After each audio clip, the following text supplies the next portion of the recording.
I'm Rick Harsch. This is my masterclass in fiction. You can skip this ad in 3 days. Today, I'm going to find excuses to talk about the latest Corona Samizdat book, which is Chandler Brossard's Raging Joys. Just think about that. Raging Joys, Sublime Violations. Yeah. First thing about this book that you'll notice, like with most books, is the cover. Look at that. Dirty. Look at LBJ. Skull fucking a head. A head. And look at the notoriously pre-epic John F. Kennedy. Pre-epic. And we're covering up Dick Nixon with his penis rifle. Then you got up there you have the penis jet. And because that's just not enough to make the point, on the back we've got Henry Kissinger, who has just eaten the head of a baby. This is Chandler Brossard's raging violation of literary standards that is his response to the Vietnam War. And my God, he is absolutely right. And I'm just going to read you one passage, and at random.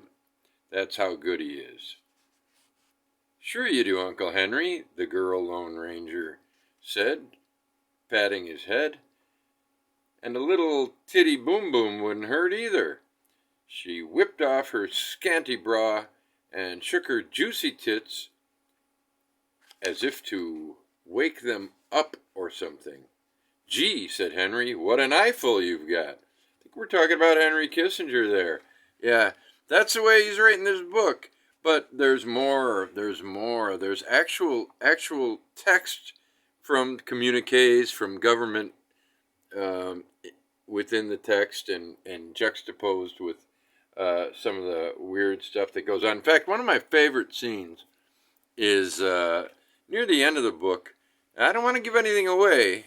I think we call them spoilers. I don't want to spoil anything, but I don't think it does spoil it because it makes me want to read it when I hear stuff like this. There's this scene at an outdoor swimming pool. Kennedy is there, John F., and he's arm wrestling Aristotle Onassis. Meanwhile, Jackie is doing her first porno flick, and in it, her partner is a dog, so she's getting fucked doggy style. And at the same time, I think it's either Dean Rusk or I think it's Henry Cabot Lodge comes in and starts complaining about No Din Zim. The second time in the book that this happens. And Kennedy basically just says, kill the fuckers. Get rid of them. No, and his brother being, the No brothers. No. And the reason that's important is because John F. Kennedy was lionized by a lot of people, and particularly Oliver Stone in his really extraordinary movie, JFK. It's a well-made movie. It's a brilliant movie, except for the Sissy Spacek crap, why do you have to Hollywood yourself, JFK? I mean, Oliver Stone. Sissy and, the Jim Garrison character has such problems at home. Cliches such as, oh, honey, that's all you think about these days. Sissy, you were so good in that movie with Charlie Sheen going around killing everybody. Maybe that's your thing. Don't be a housewife to some obsessed man. Kevin Costner, of all people. Good God. Bull Durham was good. You were good in that, Kevin. Time to drop out. And I would like it if somebody tells me, Rick, your best book is behind you. It's all downhill from here. Just stop. And I will. I promise. As soon as Kevin does. All right. So, where the hell was it? Yeah. So, the movie JFK has as its premise that basically all the powers in government were going to were involved in killing JFK, the U.S. government. I kind of wonder. I always wished it was Castro, because Castro deserved some revenge. Kennedy had people trying to kill him.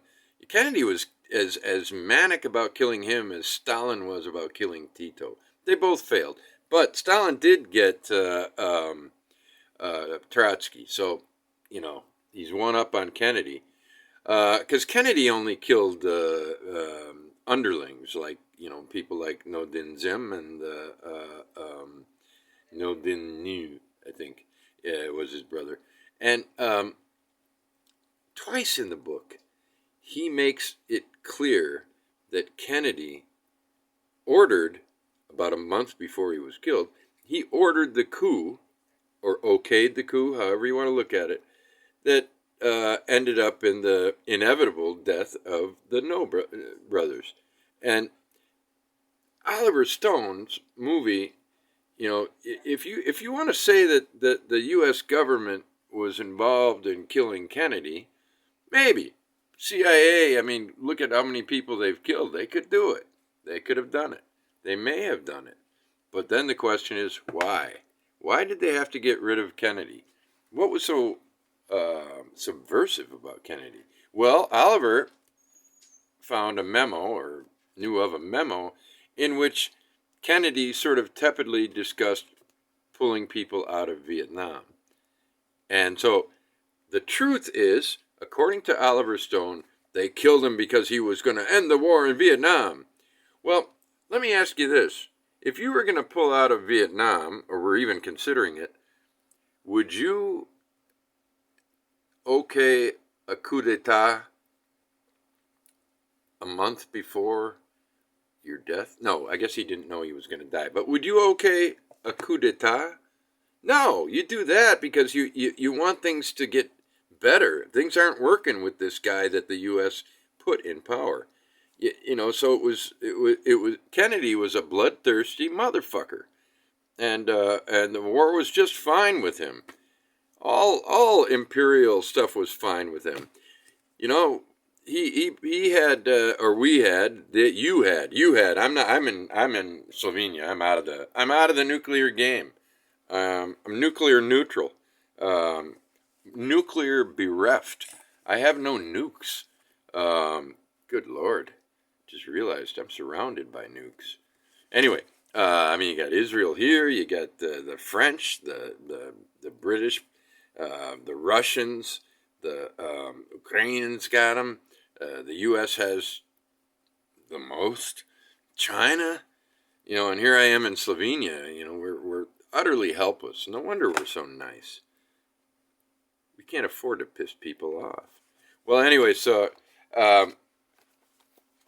he had nukes pointed at Russia from Turkey near their border, and then when the Russians put nukes in a country that the U.S. was fucking with constantly,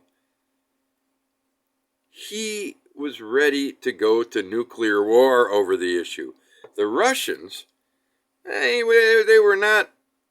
I don't know if there has been a period of good governance in the Soviet Union, or since then in Russia. I don't know if they've ever had a period of good governance, but they pulled back from nuclear war, and they let Kennedy look good. Kennedy did make a little deal with them, yes, but they had to keep quiet about it because he couldn't look weak. Yeah, like they could. Whatever happened to Brezhnev, Khrushchev, I don't know. Anyway, so John F. Kennedy, we all know the most important thing about his body that the public knows about is his penis. So we have the penis on the cover, and I don't know if you can see, it's hard and it's red, and some people might say, well, you can't have Kennedy's penis on the cover of your book. Well, first of all, there's the metaphors that are so obvious, missiles, penises, etc. But there's also the fact that he was a jebać, which is Slovene for fucker, meaning not like asshole fucker, but fucker, a guy who got women and was fucked and fucked. He was sex crazed. And we have a little nice scene in here where he's wearing Marilyn Monroe underwear, mostly the mouth. Brossard is fantastic. Let's see if we can find another excerpt from this. Certain members of our examining committee, holdovers from the First Revolution, feel that the truth about Humphrey, can be seized by a microscopic examination of his stools. Others, including myself, firmly believe in the chairman's principle of self-reliance. Walk with both legs. That is to say, a good revolutionary knows a shit-eater when he sees one. It is not necessary for him to have his eyes checked out by Thomas Aquinas. That's the kind of humor. Brossard is just all over the place. Very funny. And you just don't know what he's going to come up with. There's a vagina that sends out radio signals. And some of them are actual historical documents being read over it. Let's see, here's a good one. Remember the Alamo, she shouted. Kill those greasers out there. Blowing another charge and beckoning the mad orgiasts on, she rode down the bank and into the lake. The disheveled crowd of guys and gals reacted automatically as one, making crazed, howling, and growling animal noises. They raced into the lake after the old nut on horseback, their faces tranced and twisted. They swam after the old gran. The old gran? Old gran, sorry. The old nut? Oh, the old nut is the old granny, yeah. Who continued to blow charge after charge. I watched them in a kind of trance myself, and the handful of remaining swimmers were just black dots way, way out in the lake. It was only a matter of time before they drowned like the others. It's a great book. It's really funny, and it's only 10 euros. And it's a collector's item. I mean, there's just this is the cover that was in the little bubble above Brossard's head while he was writing it the whole time. I don't know if he knew it, but I know it. This was the bubble. And Henry Kissinger, Jesus Christ, the man has been completely torn apart by Christopher Hitchens, did a good job on him, Seymour Harsch, and he's still going strong. I mean, I'd kill him, but I don't have the means and, the organizational ability, the access, whatever. So the best I could do is characterize him appropriately as a baby-eating monster. So I think, wow, this has already been 13 minutes. I guess I could talk a long time about this. But instead, I'm just going to say, look, I don't try to sell books often, but on my YouTube channel, which, by the way, has 100 subscribers. It got up to 101, but nobody wants 101. You want 100 or fewer or a lot more than 100. So I had to, actually, might have been Henry Kissinger, and he might have been removed.